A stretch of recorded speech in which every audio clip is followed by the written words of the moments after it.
Once again, I died in a foreign country, and then I came back to life. This time, I don't want parents who are excessively self-sacrificing. When I opened my eyes to the familiar ceiling, my older brother, Ethan, beside me. This was the day Alex was adopted. Dad had served in the military, and Alex was the son of his comrade who supposedly saved Dad's life. Alex's parents had died suddenly, and he had asthma, so my parents took him in, afraid no one else could care for him properly. Ethan, Noah, this is your little brother, Alex. He's not very strong, so you need to take care of him, okay? Mom said, her voice dripping with tenderness as she held Alex's small hand. This was where it all started in my past life. I protested, complaining about the excessive attention and affection Alex received. My family scolded me harshly. Even reborn, the sight of Alex's frail, delicate appearance made me sick. He was a boy, yet he acted so fragile. It was irritating. Ethan seemed fine with it. He liked the quiet, doe-eyed kid. Dad came over and patted my head. Noah, be good. Alex is younger and not well. You're his older brother, you'll set a good example, right? A weight settled in my chest. Suddenly, I was expected to dote on Alex, to give way to him. Any reluctance on my part would be treated as a grave offense.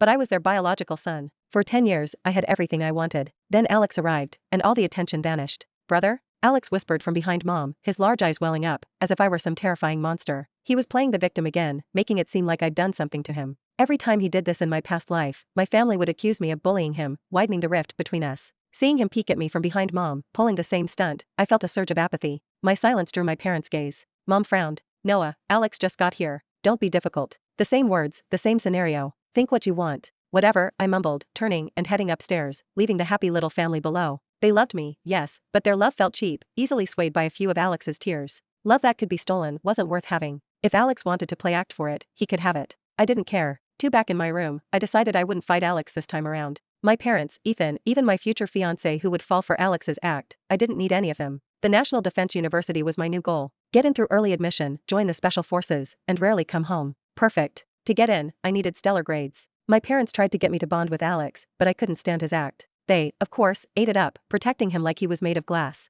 I was studying the university's admission requirements when I heard Alex's knock. This was the second time tonight. Every night at 10 p.m., he would bring me a glass of milk, even though I hated milk. Brother, I brought you some milk, his voice chirped. Brother, open the door, milk is good for you. Brother, he could keep this up for half an hour. I yanked the door open. I told you I don't want it. Stop bothering me. He held up the glass, looking up at me with those big, innocent eyes. Milk is good, brother, it's healthy. Just try it, you'll like it. When I didn't respond and moved to close the door, his voice trembled. Brother, don't be mad. I know you hate me. I can go back to the orphanage. Ethan appeared out of nowhere, shoving me against the wall. Pain shot through my shoulder. He shielded Alex like a mother hen. What are you doing? Alex is being nice, bringing you milk, and that's how you treat him? My parents arrived, echoing Ethan's sentiment. Your attitude is terrible, Noah. When will you be as thoughtful as Alex? He even brought you milk. There it was again. Alex peeked at me from behind them, a smug look on his face. Looking at this loving family, anger boiled inside me. I'm not your precious Alex, am I? So go do whatever you want with him and leave me alone. I slammed the door shut before they could respond, but I could still hear Alex's fake sobs.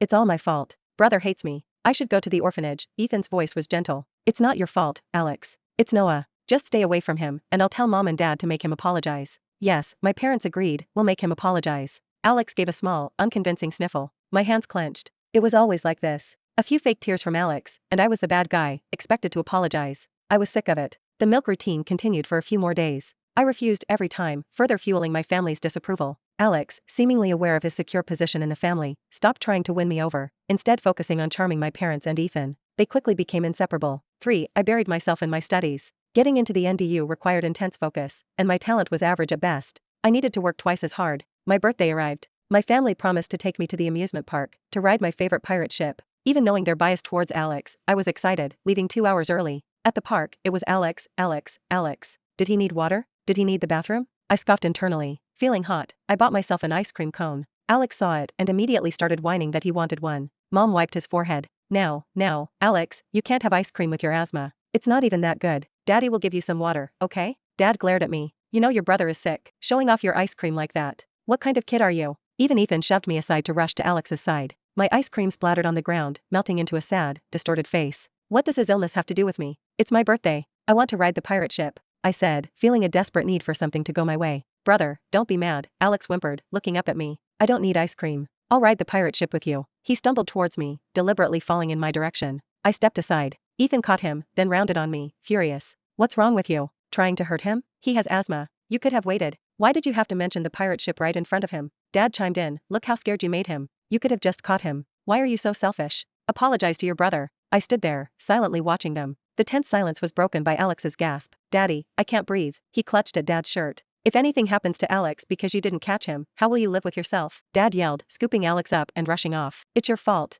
Ethan spat, following close behind. If anything happens to Alex, I won't forgive you. I'd almost forgotten. This was exactly how Alex had ruined my birthday in both my past lives. His asthma attacks were so conveniently timed, so expertly performed. Mom was the only one left. Clinging to a sliver of hope, I took her hand. In my past lives, I had cried and begged them not to leave me on my birthday, only to be yelled at. This time, I tried a different approach.